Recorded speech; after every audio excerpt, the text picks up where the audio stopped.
MBC 여론조사가 아주 재밌습니다. 저쪽이 이제 반등할 시점이라 봤는데 이렇게 또 민주당 지지율은 급등했습니다. 또한 윤석열 지지율은 5% 급락했는데 강한 부정이 무려 41%로 압도적 차이를 내고 있습니다. 또한 가장 중요하다고 볼 수 있는 정권 심판의 경우 이렇게 다시 정권 심판론이 압도하기 시작했는데 비례정당 지지율만 해도 얼마나 현재 민심이 윤두창을 심판하고 싶은지 알 수 있는 부분입니다. 그리고 민심이 또 타오를 사건이 터졌습니다.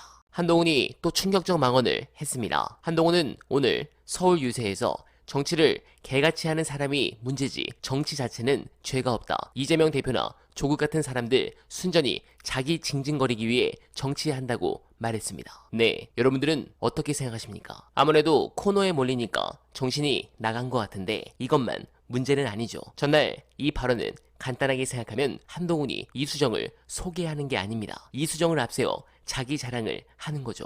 나는 강남에서 태어나 지금까지 기득권으로 살았기 때문에 여기서 이러지 않아도 잘 먹고 잘 살 수 있어. 그런데 내가 굳이 이러는 건 다 너희들을 위해서야. 그러니 너희는 나한테 고마워해야 해. 라고 저는 들려집니다. 또한 같은 당 인유하는 이종섭을 도주대사에 임명한 게 뭐가 문제냐고 합니다. 그러면서 대통령이 때때로 국민에게 쓴 약을 먹여도 그건 다 국가를 위한 거라고 말합니다. 대통령이 국민에게 쓴 약을 먹여도 국가를 위한 것이니 감사하게 받아 먹으라는 인유한의 논리에 따르면 권력을 비판하는 건 불경하고 외람된 일이라는 것인데 인유한은 감히 민주주의를 어느 나라에서 배웠는가 묻고 싶습니다. 관련해서 중요한 영상 보시고 이어가 보겠습니다.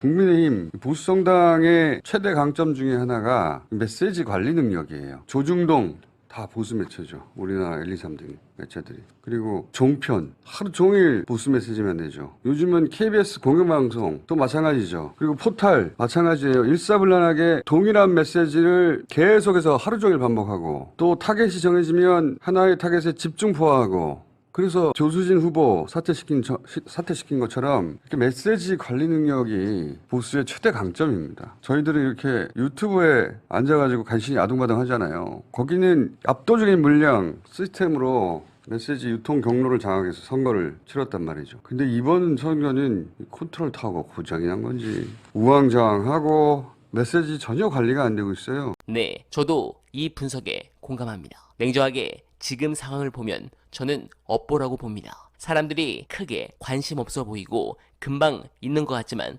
의외로 기억할 건 다 기억하죠. 결국 이번 선거는 냉정하게 여론을 보면 국힘이 역사상 전무후무한 기록적인 참패를 당할 모든 여건을 착착 만들어 나가고 있습니다. 고개를 들면 지는 것이 선거고 저들이 막판 결집할 가능성도 있지만 스윙보터가 돌아서며 정권 심판 구도가 오래전부터 굳어진 것은 팩트입니다. 냉정하게 판세를 보면 야당이 들고 나온 이번 선거의 구도는 정권 심판인데 여당은 구도도 전략도 없이 이런 발언만 쏟아내고 있습니다.